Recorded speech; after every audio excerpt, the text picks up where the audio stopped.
And then we come to verse 10. And the God of all grace, who called you to his eternal glory in Christ, after you have suffered a while, will restore you and make you strong, firm, and steadfast. Now, I find this is very interesting, because in the Living Bible it says, after you've suffered a little while, our God, who is full of kindness through Christ, will give you his eternal glory. He personally will come and pick you up, set you firmly in place, and make you stronger than ever. I find that's very, very descriptive. Whereas in one version it says, the God of grace who called you to his eternal glory in Christ, after you've suffered a little while, will restore you and make you strong. Here it says, after you have suffered a little while, our God, who is full of kindness through Christ, will give you his eternal glory. That's the future. But it says he personally will come and pick you up. You know, I've never heard that kind of description of the return of Christ, because that's literally what happens when Christ comes back. But it also happens, it's happened in my life. You know, I've been through a lot of persecution. You know, my cancers, my suffering, my imprisonment. But I can tell you this, that in every case, the greater the suffering, the greater reward that I got, even down here, that God did pick me up. I mean, when I had the cancer spine, a miracle, God just totally healed me over. In both cases, it was overnight. 1 minute the cancer is there, and the next minute it's gone. By a miracle. It's like with the prison, when it was the very day that the prison guard was saying to me, you can't get out of this prison. Why are you telling people a miracle is going to happen? You're going to be released. It's impossible. But it was that same guard who only 20 minutes later had to tell me the news I was to be released.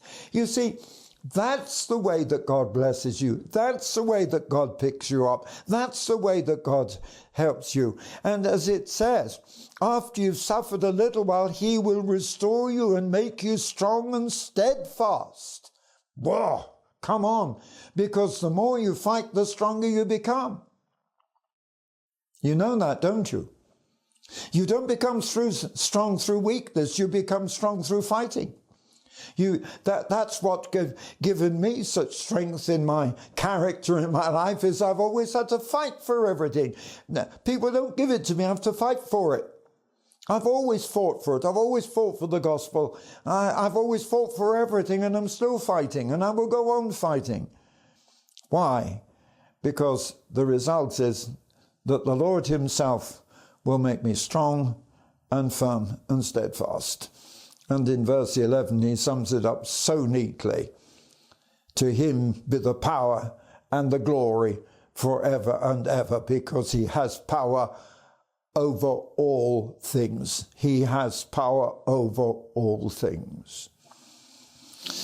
So then we come to verse 12, and in verse 12, he says, with the help of Silas, and it's just interesting, I did have to check this up, because in some of the versions he's called Silvanus, but in actual fact Silvanus is only the Greek form of Silas. It's the same word. So with the help of Silas, whom I regard as a faithful brother, I have written to you briefly to encourage you and testify that this is the truth of God, and encourage you to stand fast. Come on. That's why I'm talking to you, to encourage you that whatever you're going through, stand fast, be firm, hold on, hold on. You know, I'm a sailor and I've sailed in storms, and the one thing, if you're sailing in a storm, is hold fast. Don't let go, hold fast. And then the Lord will get the glory. But with the help of Silas, whom I regard as a faithful brother, I have written to you briefly, encouraging you and testifying this is the true grace of God, that you're going to stand it. And then in verse 13, I did have to check this out. Because here it says, she who is in Babylon, chosen together with you, sends you her greetings. But what I find is this. In the other translation, this person, she who is in Babylon, is supposed to be Peter's wife. That's interesting, isn't it? Because I found out that in the Living Bible, she's referred to as Peter saying, my wife.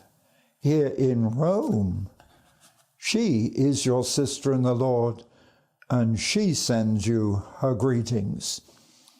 And it's so significant because in the NIV, the National Interversion, she who is in Babylon, assuming that it's correct that it's Peter's wife, chosen together with you, sends her greetings, and so does my son Mark. So it looks as if his family, his wife and his son are with him. And he says, greet one another with a kiss of love. Peace to all of you who are in Christ.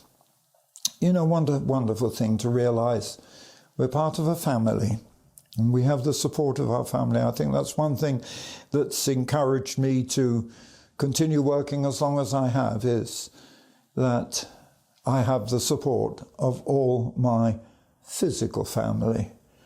Yes, the Lord called my wife home to glory. I think she was ready for the reward.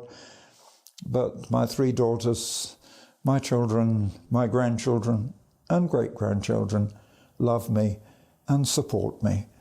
And you know, that's just the church. The church should be like that. I sometimes feel that the church, instead of condemning people, should be like a hospital. A church should be a place of refuge and a place of healing. And you know, it's something that in a way I have missed a little bit here in England. That the times when I was hurting, and that was a lot of times, I needed the comfort. And sometimes it wasn't there. So encourage one another and bless one another, and let your church be like a hospital, a place of rescue and healing and restoration. God bless you.